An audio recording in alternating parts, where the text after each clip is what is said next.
C'était un samedi soir comme tant d'autres dans le quartier animé de cette ville d'Afrique de l'Ouest. Le grand maquis bar dancing de Maman Bénédicte était plein à craquer, débordant de monde. À l'intérieur, les gens buvaient, dansaient et se mêlaient dans une ambiance électrique. Des rires et des chants se mêlaient à la musique tandis que les lumières clignotaient en rythme avec le son du DJ qui faisait vibrer les murs. À l'extérieur, la rue était noire de monde, avec des voitures et des motos de toutes marques garées sur le parking, créant une mer de véhicules presque impossible à traverser. Les gens venaient de tous horizons, attirés comme des aimants par l'atmosphère unique du lieu. Certains ne savaient même pas pourquoi ils se retrouvaient là, comme poussés par une force invisible. Les rires et les discussions fusaient dans l'air, mais un sentiment étrange flottait au-dessus de cette foule joyeuse. Pourquoi cet endroit et pas un autre? Pourquoi cet instant précis? Personne ne semblait en être réellement conscient, mais tous savaient qu'ils étaient au bon endroit, là où il fallait être ce soir-là. Pendant ce temps, les propriétaires des petits maquis voisins, autrefois bien fréquentés, regardaient la scène avec désespoir. Leurs établissements étaient presque vides, tout juste quelques clients hésitants qui ne tardaient pas à partir, comme si une force invisible les poussait à rejoindre l'effervescence du grand maquis. Ils commençaient à fermer leurs petites échoppes, battus par cette marée de monde qui ne semblait jamais vouloir finir. Le contraste était frappant. À quelques mètres de là, les petits maquis étaient plongés dans l'obscurité et le silence, tandis que le grand maquis, lui, ne cessait d'attirer des âmes comme un phare en pleine mer. Mais personne ne savait vraiment pourquoi cet endroit attirait autant de monde, pourquoi ses clients venaient et revenaient sans explication. Mais le fait était que ce soir-là, la ville ne vivait que pour ce maquis. Ce samedi soir-là, Maman Bénédicte fit son apparition comme une reine venue d'un autre monde. Âgée de 35 ans, avec une peau noire éclatante, elle descendit de sa Mercedes Brabus, un modèle de luxe qui attira instantanément l'attention. Habillée d'un boubou bleu ciel brodé de fils d'or et de perles, elle brillait de mille feux. Les bracelets en or qui ornaient ses poignets s'entrechoquaient à chaque geste et son collier doré accentuait sa prestance. Ses cheveux, coiffés en perruque afro parfaitement entretenue, lui donnaient un air à la fois élégant et mystérieux. Elle n'était pas seule. À ses côtés, deux gardes du corps imposant, chauves, vêtus de vestes noires et portant des lunettes noires, marchaient d'un pas lourd et déterminé. Leur présence imposait un respect immédiat et personne n'osa s'approcher ou même croiser leurs regards. Ces hommes étaient massifs et costauds, avec des bras puissants et des regards intransigeants. Ils surveillaient les alentours avec une attention particulière, comme si chaque mouvement autour d'eux pouvait représenter une menace. Une fois arrivés devant le maquis, les gardes s'approchèrent du coffre de la voiture. Un grand silence régna dans le maquis alors qu'une glacière rouge y fut soigneusement déposée. La glacière, grande et imposante, ne ressemblait en rien à celle qu'on voit habituellement dans les fêtes ou les rassemblements populaires. L'énigme résidait dans ce qu'elle contenait. De l'eau. Mais quelle eau? C'était ce que personne ne savait encore. Pendant que les clients dansaient et s'amusaient dehors, totalement absorbés par la fête, Maman Bénédicte et ses gardes prirent un petit chemin discret qui menait à l'arrière du maquis, un endroit que seuls quelques rares privilégiés connaissaient. La porte discrète, à peine visible derrière une palissade, s'ouvrit sans un bruit et ils disparurent à l'intérieur du bâtiment, loin des regards curieux. Les danseurs, les rires et la musique se mêlaient à l'extérieur, mais à l'intérieur, derrière cette porte secrète, un autre monde s'ouvrait. Un monde où les choses se passaient différemment. Ce soir-là, quelque chose se tramait. De l'eau dans cette glacière? Pourquoi tant de secrets autour de ce détail? C'était une question que tout le monde allait se poser, mais peu allait trouver réponse. À l'intérieur du grand maquis bar dancing, l'atmosphère était électrique. La musique battait son plein. Les clients dansaient et s'amusaient sous les néons clignotants. Mais dans les coulisses, les choses prenaient une tournure étrange. Maman Bénédicte entra d'un pas majestueux dans la salle, suivie de ses deux gardes du corps.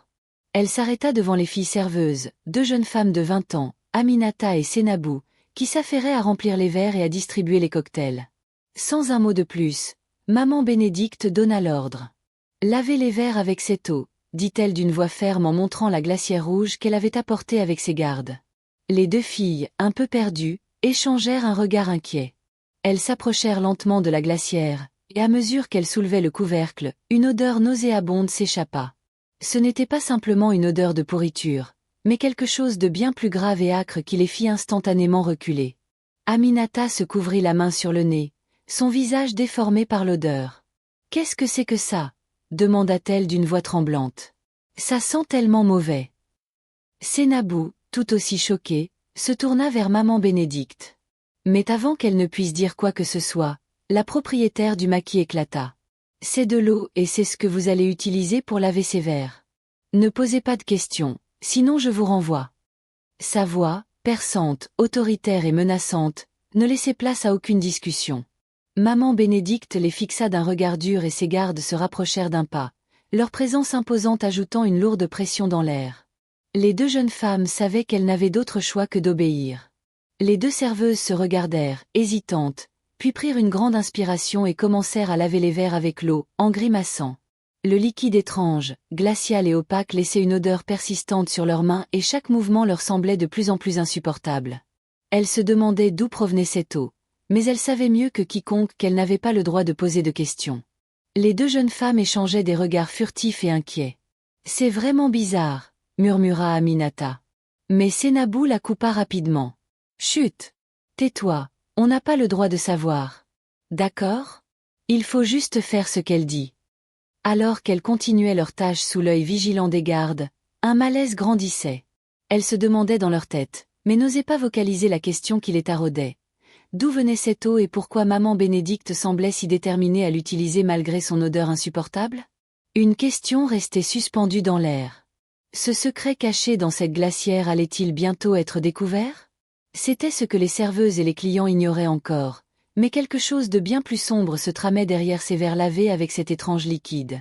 Une fois qu'Aminata et Sénabou eurent terminé de laver les verres avec l'eau mystérieuse, elles commencèrent à servir les clients à l'extérieur, sous l'éclat des lumières vives et la musique vibrante du DJ.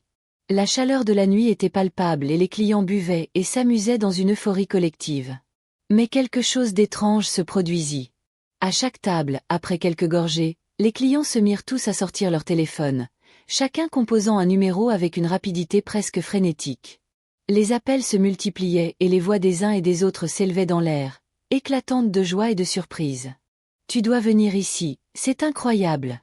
Il faut que tu vois ça. » Entendait-on par-ci par-là. Chaque appel semblait suivre le même scénario. Des éloges sur le maquis de maman Bénédicte, sur la musique, l'ambiance, les gens. Tout semblait parfait. Aminata, observant cette scène étrange, se tourna vers le DJ qui était installé dans sa cabine en hauteur, jouant des morceaux qui faisaient frémir les enceintes. Le DJ, un homme souriant avec des lunettes noires et un chapeau, avait un air décontracté et tout à fait à l'aise dans son rôle. Il était un spectacle en soi, en train de balancer un mix qui faisait sauter les pieds de tout le monde au rythme de la musique. « Pourquoi tout le monde commence à appeler ?» demanda Aminata, intriguée. « Ils semblent tous vouloir parler de ce maquis. » Le DJ, sans même la regarder, haussa les épaules et répondit en riant. « Vous êtes nouvelle, hein? C'est normal, ça fait partie du jeu ici.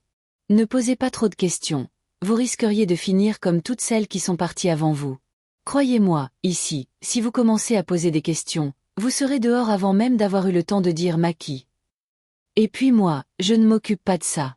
J'ai ma place ici. » Il rit de manière presque moqueuse, jetant un regard sur les danseurs en bas qui semblaient encore plus excités par la musique qu'auparavant. « Vous savez, dit-il avec un sourire en coin, moi ici, je gagne plus qu'un docteur à la fin du mois et j'aime ma place. Alors, faites votre boulot et amusez-vous, mais restez en dehors de tout ça. » Il balança un nouveau morceau, plus énergique cette fois, et la foule se leva en une vague de joie, les pieds battant le sol, les bras levés, criant de plaisir. Les clients se mirent à danser, l'ambiance atteignant son apogée. Aminata et Sénabou, bien qu'un peu perturbés par la réponse du DJ, se contentèrent de servir les clients sans poser de nouvelles questions. Le DJ, comme un maestro de cette scène, les surveillait tout en jouant et son rire se perdit dans les basses puissantes de la musique. Mais Aminata se demandait encore dans sa tête pourquoi tous ses clients semblaient si obsédés par le maquis de maman Bénédicte. Chaque appel semblait comme un rituel, une nécessité. Pourquoi ce lieu exerçait-il une telle attraction sur eux? Pourquoi cette musique, cet endroit, ce secret? Mais le DJ, tout en balançant les sons, semblait vouloir effacer tout doute. Pour lui, il était juste là pour faire son travail et gagner sa vie. Mais pour les serveuses et pour ceux qui avaient encore des questions, le mystère restait entier. Au fur et à mesure que la nuit avançait, le maquis semblait prendre une vie propre, une vie qui échappait à toute logique. Aminata, qui avait observé la scène pendant un moment, fut une fois de plus frappée par l'ampleur du flux de personnes. En à peine quelques heures, Une foule énorme s'était formée autour du maquis. Des jeunes hommes et femmes, habillés de manière décontractée mais avec une allure particulière, arrivaient en masse, à moto et en voiture. La route qui menait au maquis était maintenant complètement bloquée par des véhicules de toutes sortes, de la berline dernier cri à la moto bon marché. Des klaxons résonnaient dans l'air tandis que des groupes de jeunes s'installaient partout autour du maquis. Mais une chose la surprit, il n'y avait plus de place. Le maquis était bondé, les gens étaient entassés, se marchant les uns sur les autres dans une euphorie folle. Et pourtant, les serveurs étaient débordés. 20 serveurs à peine suffisaient pour répondre à l'immense demande. Les clients étaient impatients. Ils réclamaient leurs commandes, agitaient les bras, criaient pour qu'on les serve plus vite. Aminata remarqua qu'ils achetaient même quand ils n'avaient plus soif. Les clients qui avaient déjà vidé plusieurs verres de bière recommandaient à nouveau, comme si la soif ne les quittait jamais, même lorsqu'ils étaient ivres. Elle se tourna vers Senabou qui avait l'air aussi perplexe qu'elle. « Tu as vu ça ? Ils boivent encore alors qu'ils sont déjà bourrés, » dit Aminata, les yeux écarquillés. C'est comme s'ils n'étaient jamais rassasiés. Mais ce qu'elles ignoraient, c'était que ce qu'elles voyaient n'était pas seulement le fruit de l'alcool. Les clients étaient sous une emprise étrange, une sorte de malédiction invisible. Cette attraction irrépressible pour le maquis était bien plus que de simples envies. Il y avait quelque chose de surnaturel, quelque chose qui les poussait à revenir sans cesse, même lorsqu'ils avaient tout ce qu'ils voulaient. Cette force mystérieuse, une sorte d'esprit funéraire, flottait dans l'air, une atmosphère presque religieuse comme si chaque client était attiré par une sorte de pèlerinage macabre. Ils ne comprenaient pas pourquoi, mais ils se retrouvaient tous là, dans cette folie collective. Les rumeurs de ce pouvoir maléfique se répandaient comme une traînée de poudre, mais personne n'osait en parler. Pendant ce temps, maman Bénédicte était toujours assise à l'écart, dans un coin stratégique du maquis, observant la scène avec un sourire énigmatique sur les lèvres. Elle ne semblait pas s'inquiéter de la foule en débordement. Non, elle savait que tout allait parfaitement. Chaque client, chaque commande était un mouvement vers le but ultime, encaisser de l'argent. Elle était comme une conductrice de marionnettes, orchestrant les mouvements de chaque personne sans qu'elles en aient conscience. Le matin arriva, mais la scène qui s'offrait devant le grand maquis bar dancing de maman Bénédicte était tout sauf ordinaire. Alors que la ville s'éveillait lentement, avec ses rues qui commençaient à s'animer au rythme de la journée, l'intérieur du maquis était figé dans une époque qui ne connaissait ni fin ni retour. Les clients, encore ivres, étaient étalés partout. Certains étaient affalés sur les chaises, d'autres complètement allongés sur la piste de danse, les corps inertes mais toujours serrant leurs bouteilles de bière vide dans leurs mains, comme si l'alcool était le seul lien qui les maintenait encore dans ce monde. Les rumeurs circulaient vite. Quelques-uns qui avaient eu le courage de partir tard dans la nuit avaient fini à l'hôpital, accidentés après avoir perdu le contrôle de leur véhicule. Certains avaient été impliqués dans des accidents de voiture, d'autres dans des chutes violentes, mais tous rapportaient la même chose. Ils n'avaient aucun souvenir clair de ce qui s'était passé pendant leur trajet. Ils avaient conduit sans même s'en rendre compte, comme poussés par une force invisible. Et au moment où ils avaient essayé de se remettre de la soirée, c'était déjà trop tard. Ils avaient été retrouvés inconscients, certains gravement blessés, mais tous avec la sensation d'avoir perdu le contrôle. « Je ne sais même pas ce qui m'est arrivé », disait l'un d'eux, un homme avec des pansements sur la tête. « J'ai eu un accident, mais je n'ai rien vu venir. C'était comme si j'étais guidé vers la catastrophe. » Ces histoires se répandaient parmi ceux qui, ayant réussi à rentrer chez eux, étaient maintenant terrifiés par ce qu'ils avaient vécu. Les accidents étaient nombreux, mais il semblait qu'aucune explication rationnelle ne pouvait expliquer l'ampleur de la situation. La vérité restait floue, mais quelque chose de surnaturel semblait prendre racine dans cette ville et personne ne savait comment en sortir. Pendant ce temps, dans le maquis, maman Bénédicte observait tout avec un sourire presque imperceptible. Elle savait que les accidents, la fatigue des clients, tout cela faisait partie de la danse. Elle savait que chaque victime allait attirer encore plus de monde, que chaque malheur alimenterait cette attraction maléfique qu'elle seule comprenait.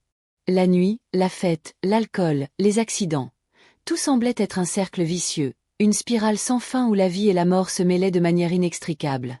Maman Bénédicte était toujours là, assise dans son coin, souriante, attendant que les clients reviennent comme toujours.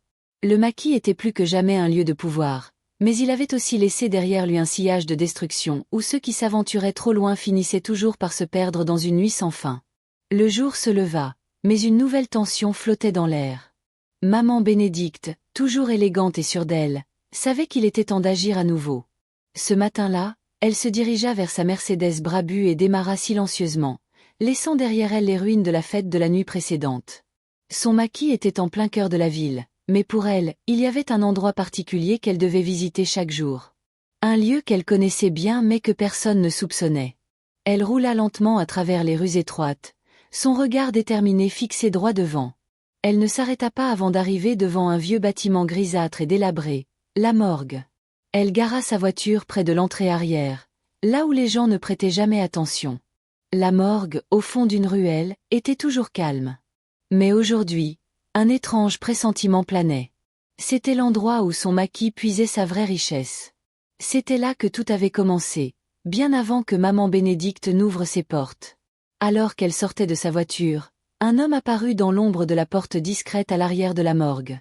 Grand, pâle et vêtu d'une blouse grise, il portait une glacière rouge sur la tête, cachant son visage.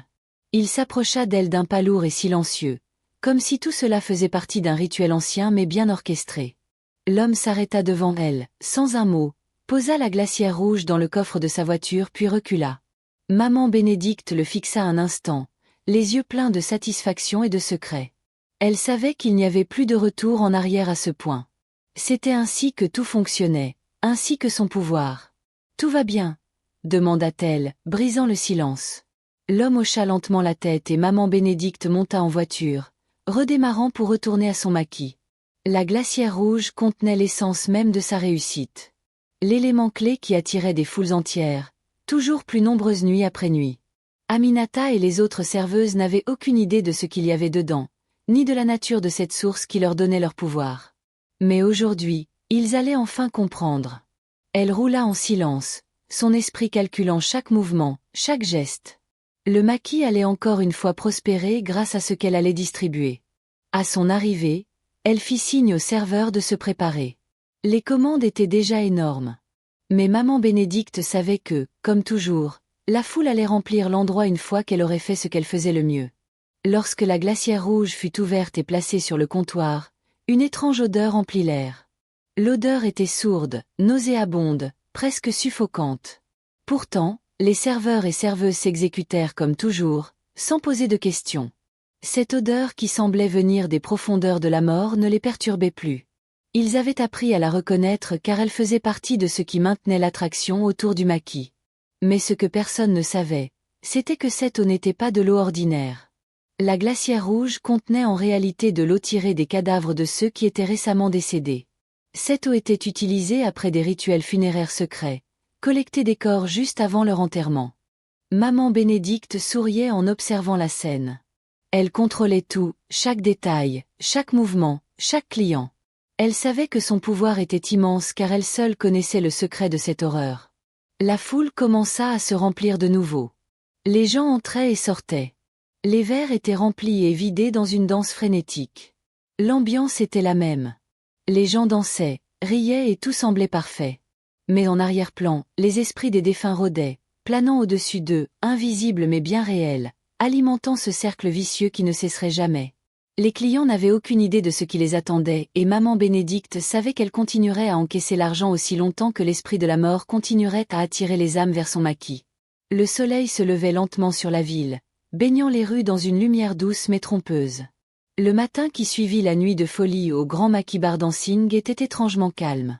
La vie semblait reprendre son cours, mais une sensation de malaise persistait, comme si une ombre invisible flottait sur la ville. À l'intérieur du maquis, les serveuses Aminata et Sénabou se sentaient plus agitées que jamais. Elles avaient observé, silencieuses et inquiètes, les événements de la veille. L'atmosphère était encore lourde de cette étrange énergie, mais ce n'était pas la musique ni l'euphorie qui les perturbait. C'était la sensation de n'être que des spectatrices d'un jeu qui les dépassait. « Tu sais, Sénabou, je commence à avoir peur », murmura Aminata en essuyant un verre. « Tu as vu comment tout le monde se comportait hier soir ? C'était comme si rien n'avait de sens. Les gens venaient, riaient, mais leurs yeux étaient vides, comme s'ils étaient possédés. » Sénabou, les yeux baissés sur ses mains, répondit d'un ton bas. « Je sais, Aminata, mais si on commence à poser trop de questions, on finira comme les autres. Tu vois bien que ceux qui ont essayé de comprendre ont disparu. Ce n'est pas nous qui déciderons ce qui se passe ici. On serre, on sourit et on attend que la nuit tombe à nouveau. » Le grand maquis Bardancing baignait toujours dans une ambiance étrange ce soir-là, Mais ce que personne ne savait encore, c'était que maman Bénédicte, la reine incontestée de ce lieu, venait de commettre une erreur fatale. Une erreur qui allait tout bouleverser. Depuis des années, elle avait suivi à la lettre les conseils du marabout, ce guide mystérieux qui lui avait offert le secret de sa réussite. L'eau provenant des cadavres, utilisée pour laver les vers et attirer les âmes vers son maquis. C'était un pouvoir que peu comprenaient mais que maman Bénédicte maîtrisait avec une précision effrayante. Cependant, il y avait une règle que le marabout lui avait formellement imposée. Ne jamais boire dans un verre lavé avec cette eau. C'était un interdit sacré. L'eau des défunts, bien qu'essentielle pour l'attraction qu'exerçait le maquis, possédait un pouvoir bien plus sombre et dangereux qu'elle ne l'avait imaginé. Le marabout lui avait expliqué que si elle en buvait, elle risquait de perdre le contrôle, de perdre son pouvoir et pire encore, de se laisser engloutir par la folie. Mais maman Bénédicte, convaincue de son invincibilité, pensait qu'elle pouvait défier cette règle. Ce soir-là, alors que la foule était plus nombreuse que jamais, maman Bénédicte, dans un excès de confiance, prit un verre parmi ceux que les serveuses avaient lavés avec l'eau de la glacière. Un sourire éclatant sur le visage, elle leva le verre et le porta à ses lèvres, ignorant le frisson de doute qui la traversa brièvement. L'instant d'après, tout bascula. La première gorgée fut douce, presque agréable, mais à mesure que le liquide se déversait dans sa gorge, une sensation glacée la traversa. Elle sentit une brûlure puis un vertige intense. Son esprit se brouilla. Des visions floues, des ombres d'âmes perdues et des murmures étranges envahirent sa tête, comme des voix de défunts qui lui chuchotaient des secrets trop lourds à porter.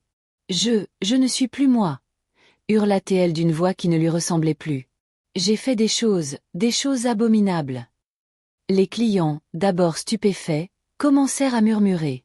Certains s'approchèrent, pensant qu'il s'agissait d'une scène théâtrale pour ajouter au mystère du maquis, mais rapidement, l'atmosphère changea. Maman Bénédicte tremblait, ses mains agrippant son boubou comme si elle cherchait à se stabiliser. Mais l'angoisse qui déformait son visage ne faisait que croître. « Vous ne comprenez pas. Vous ne savez pas ce que j'ai fait ?» s'écria-t-elle, les yeux exorbités. « Tout ça, ce n'est pas de l'eau, c'est de la mort. La mort qui vous attire ici comme des mouches. Cette eau, elle est tirée des morts, des cadavres. Et vous vous en abreuvez tous. Vous êtes les marionnettes de ma malédiction. » Un silence pesant s'abattit sur la salle. La musique s'arrêta net comme un mauvais présage et la foule s'immobilisa. Personne ne savait comment réagir.